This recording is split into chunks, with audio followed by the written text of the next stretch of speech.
Let me talk to you customers about what happens when you make your target mad, when you're doing love work to draw them back into your life.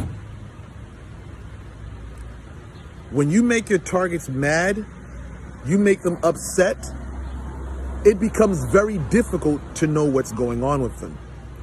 And this time, it makes your faith waver. See, if you don't have experience in this, if you haven't been doing this shit a long, long time, it's going to be extremely difficult for you to remain focused when doing love work and not knowing what's going on. See, when you have a target in front of you and you're talking to them, sometimes they'll come out and tell you what's going on with them. Not sometimes, most of the time. 75% of the time, they'll tell you if they had a bad day. They'll tell you if things are going downhill. They'll tell you if things are even going good. See, when you have a lover's attention and you're communicating with them, it makes your job a lot easier because you can see things manifest. Now, if you go and do dumb, retarded shit, like if, y'all get into an argument, you constantly calling this fucking phone. You're calling this fucking phone like 20 fucking times. You're only going to piss the person off. And now if you're talking to the person, let's just say, now we're going to change the scenario up for a bit. If you're talking to a guy and all of a sudden, you start catching feelings and you start talking, calling them excessively, and they tell you stop calling them so much and you keep on calling them, this is what creates a blockage. The blockage is obvious, not nothing transcendental that you can't fucking understand. You're a nuisance. You're a fucking annoying. You're calling the person up and they don't want to fucking talk to you. This is how you end up on a block list. That's the origin of your blockage.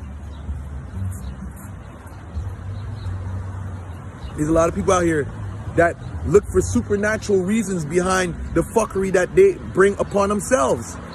And a lot of things is just pure common fucking sense. When you make your target mad, you're impeding the process of reasoning. See, the thing is, when your target is upset, they don't have time to connect with how they feel. On a love side, they're connecting with more of the emotion of anger. See, the thing is, when you have the love work going on, it intensifies the good emotions. But what happens when you have the dark emotions in place, what happens is that it blocks the person's mind from making a connection, with the emotion of love, the emotion of compassion. When the person's angered, they're not thinking about, oh, how I miss you. Oh, they don't even got a time to miss you. When you do dumb shit, you get a dumb, shitty response. There's people out here that think, oh, I did love work, so I don't have to take responsibility for my actions. I don't have to shut the fuck up. I don't have to have discipline. There's people out here that go these rinky-dink, raggedy-ass, fucking bum-ass spirituals that tell them they don't have to have self-control. They don't have to have discipline. They can say whatever the fuck they want with their mouth. And this is what most people want. They want a person that's going to lie to them and tell them you can do whatever the fuck you want. Well, the real world requires self-discipline. If you want to see manifestation of things, you got to learn to shut the fuck up. You got to learn to basically hold some.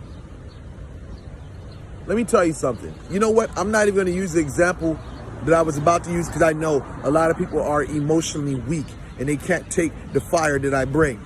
So I'm going to hold off for that thought. This is all I have to say for today, and I'm going to conclude right here. Thank you guys for watching this video. Like, share, and subscribe.